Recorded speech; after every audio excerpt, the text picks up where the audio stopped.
We're back at Hayward Field for more of our coverage of the NCAA championships. There are the final results of the heptathlon, and Jaden O'Brien was able to cut the lead down to 29 points, but she couldn't catch Pipilota Enoch of Oklahoma. Sophie Yakashina, the freshman from Texas A&M, gets third place as we get ready now for the 5,000 meter final. Parker Valby setting the collegiate record and the meet record last year. Pamela Gaskai, and you can see that we have a special guest, four-time NCAA champion Caitlin Toohey has joined us, North Carolina State standout, and she is going to help us through this 5,000 meters. 24 athletes, 12 from the East Regional, 12 from the West Regional here for this final. And the conditions have probably improved from a standpoint of temperature over the course of the last couple of hours. Down into the mid-60s now. A little bit of a breeze, and they are off. 12.5 laps of this track in this 5,000 meters. There are the competitors on your screen. And the clear favorite, the collegiate leader and the champion at 10,000 meters from 2 nights ago, Pamela Gaskai, the freshman from New Mexico. Gasgai's #2 on the all-time collegiate outdoor list in this event. And Dwight, in the 10,000 2 nights ago that she won, she not only broke the previous meet record that was set just last year by Parker Valby, she also led a total of 5 athletes below the previous meet record. So we've talked about just how historically fast this field is. That's an indication of just how much so. You have a few athletes who are coming in having doubled back from that 10,000 like Pamela Gaskai. You also have a few who are fresh coming into this event, and a few in this field are also former teammates of our guest, Caitlin Toohey. Caitlin, what has been just your assessment of the caliber of talent that we are seeing in the distance events at this NCAA championship? Yeah, for sure. This might be the most loaded 5K field I've seen in a long time. I'm really nervous right now because I got 2 Wolfpack girls in there, and I'm also my first time live. But yeah, I'm really excited to see what goes down during this race. And one of them we're seeing right here, Grace Hartman, who was second in the 10,000 2 nights ago. She went out to the lead, went up front early on, kind of pushed the pace. This is a championship that you have won. You've won this event previously at the NCAA level. Strategically, what would your advice be to Grace Hartman, Sam Bush, who are both in this field? Grace coming off the 10, Sam Bush, though, fresh. Yeah, I mean, the 5K can be run many different ways. We've seen in the past, sometimes an athlete goes wire to wire, makes it a hot pace, and makes everyone work for it and grind. And other times we see a slow pace from the gun, and they really ratchet down the last mile, and it becomes a kicker's race. So, you know, Grace Hartman has phenomenal mile speed. She's run 4:24 indoors, and as we saw in the 10K, she's also really strong. So I think any way this race plays is going to play into her hands. And then with Sam Bush, yeah, if I was in a race with Sam with 400 to go, I'd be pretty scared. She's got wheels. So right now it looks like it's playing into the hands of the kickers. So we'll see what happens in the next few laps. What is the point, if you want to try to make it honest and you don't want to completely leave it to a kicker race, that you kind of force the field to try to break it open a little bit after having some time to assess that this is a pretty conservative type of pace? Yeah, I mean, I think an athlete like Grace would really benefit from ratcheting down the pace, maybe 2K out, mile out, really making it a test of fitness. But you see right here, they're really bunching up. I'm seeing some elbows, some words being said. So it looks like this is going to be an electric last mile. 85-second lap. Caitlin, when you get into a situation like this where they bunch up like that so much because of the pace going so slow, how scary is it when you have to find a place to put your feet down and knowing that somebody's right up against you on the back, right in front of you, and side to side?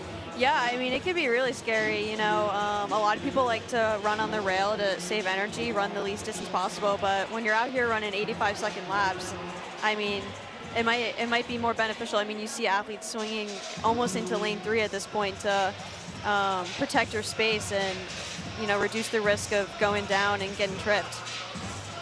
All right, well, this pace is pretty slow. They got 74 and 85. Let's get downstairs to John, who has the winner of the heptathlon. I do have, we're looking at the back of our bib. Tell me what you got on here and how it motivates you.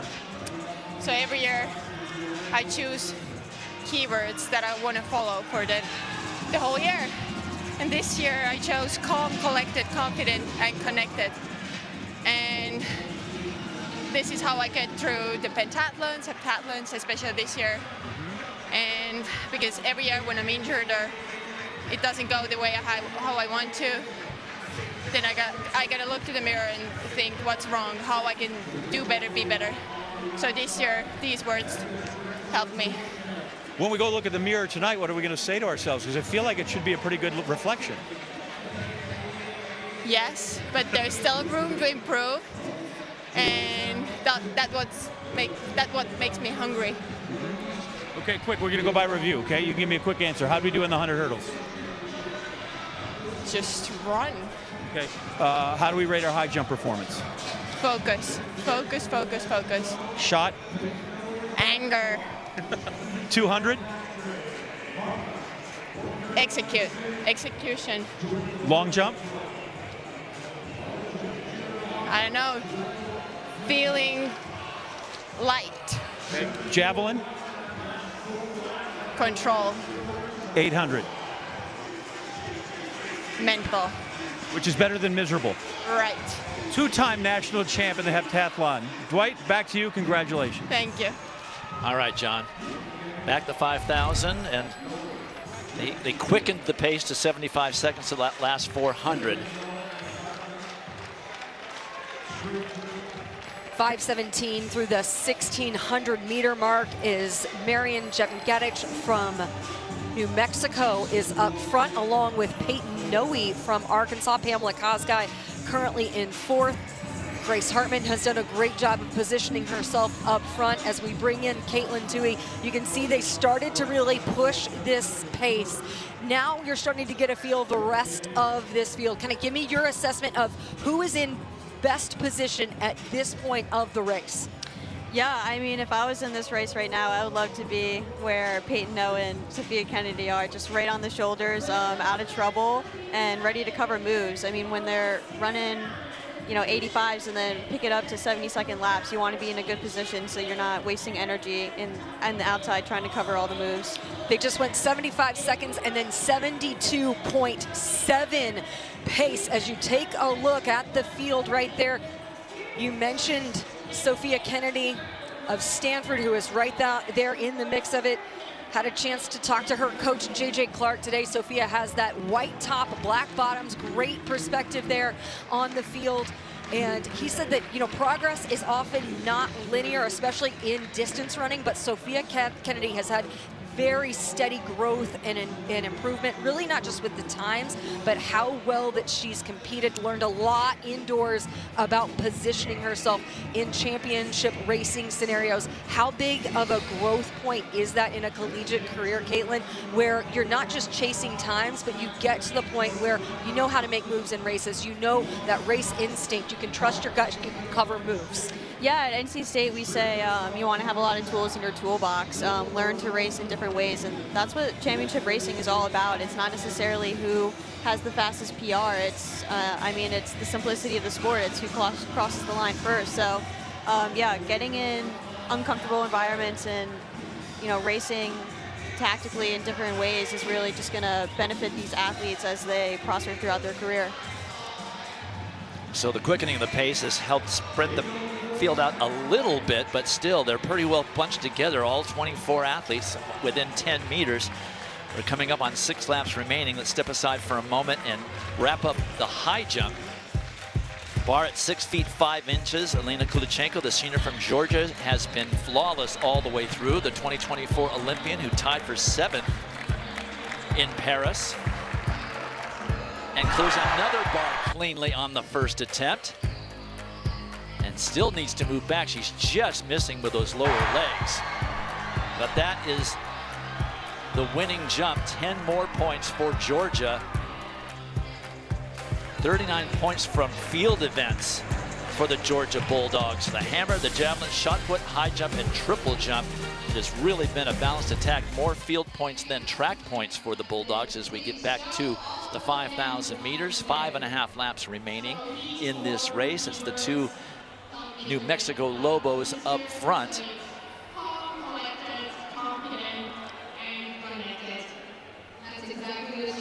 .73.5, that previous 400. If you look at the 1,000 meter marks, they're about 12 seconds faster through that second K than they were the first, thanks to those lead duties by the New Mexico duo. Grace Hartman looks like she's in fantastic positioning right now. Caitlin, you watch her train alongside Grace and Sam Bush. You saw her performance at the 10,000 2 nights ago. What is the strength of Grace Hartman at this point in the race, and how motivated is she coming off a Thursday night?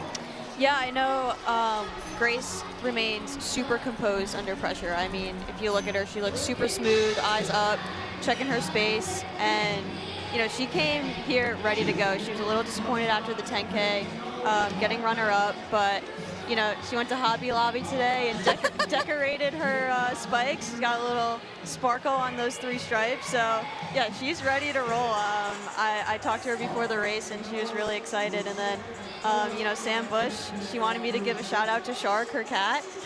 He's here today. So yeah, the NC State girls are just here to have fun and, you know, bring some hardware back to Raleigh. All right, Caitlin, as we get ready to wrap up this race with just a couple laps to go, tell us your plans for the outdoor season, what's next for these weeks ahead, and when we'll see you on the track.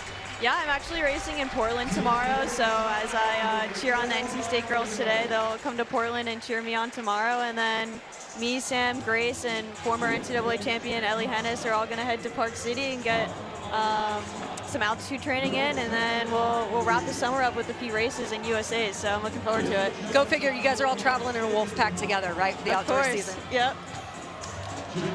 15:57 pace is what they're on right now, so this is going to be a very quick last couple of laps, I'm assuming. The Lobos still up front controlling things from there. Lots of athletes still in this race because of the slow pace. Grace Hartman now into second. Iska Shalangat, the freshman from Oklahoma State, is right there next to Kazgai. Peyton Noe having trouble finding places to put her feet down. She's very, very close to Hartman on that rail. You can see there was a little bit of contact there. Marian Jepingetich had to get her arm out, had to extend that for Pamela Kazgai so that she could find room to run. It is really bunched up right now. Everyone has to cover every move that is made, and someone down this backstretch is going to need to break this race open and start to get some separation. 73.8 was that last 400, so almost 2 seconds quicker than the previous lap.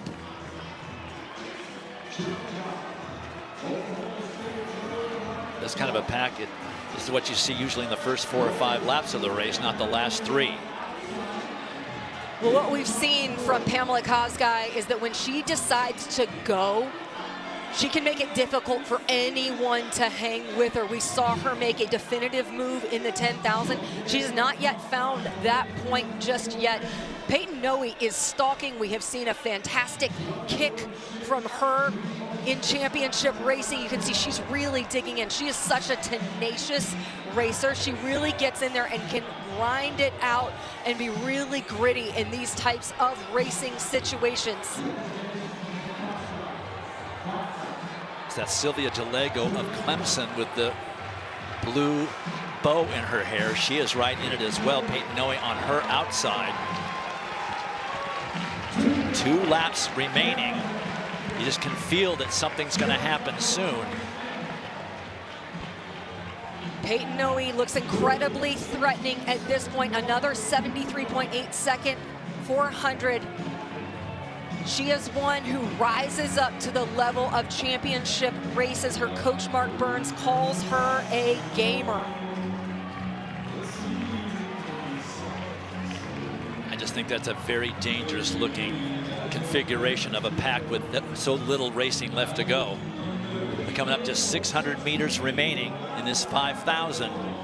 Pamela Kosgei, her teammate Marian Jepketich, Grace Hartman, Sylvia Jalego, Peyton Noe. This is where whoever makes the move has to do it aggressively and definitively and force anyone an immediate response. You can not afford to have any sort of leg. There's Jenna Hutchins on the outside for BYU. She's going to try to make a move as they come up with a lap to go. Bell lap, and lots of runners still in this race. As things start getting wound up, there is Pamela Kosgei. She goes into the lead. Grace Hartman responds. You can't let them go at this point. There's just no more room to go. Jenna Hutchins right there. 3 seconds faster on that last 400 meters. Kosgei coming back from the 10,000. Can she do the double successfully? It's certainly not in the bag at this point with 200 meters to go. Caitlin Tui told us Grace Hartman's got some wheels in that last 400. Hartman is digging. So is Kosgei. Kosgei turning it over.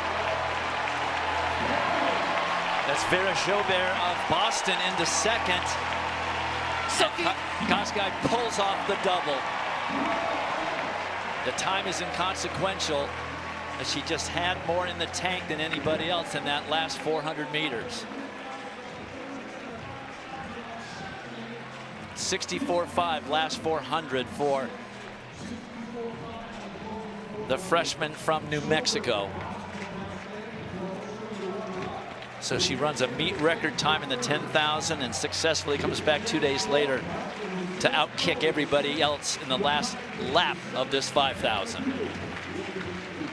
With already having those 25 laps in her legs, she showed ferocity in that finishing kick. You can see how bunched up it is with that top four. Kosgei was gritting going into the last 200 meters. She is digging. Vera Jobert from Boston, but Kosgei is just ferocious to the finish of races to sweep 10,000 meter and 5,000 meter titles at this championship.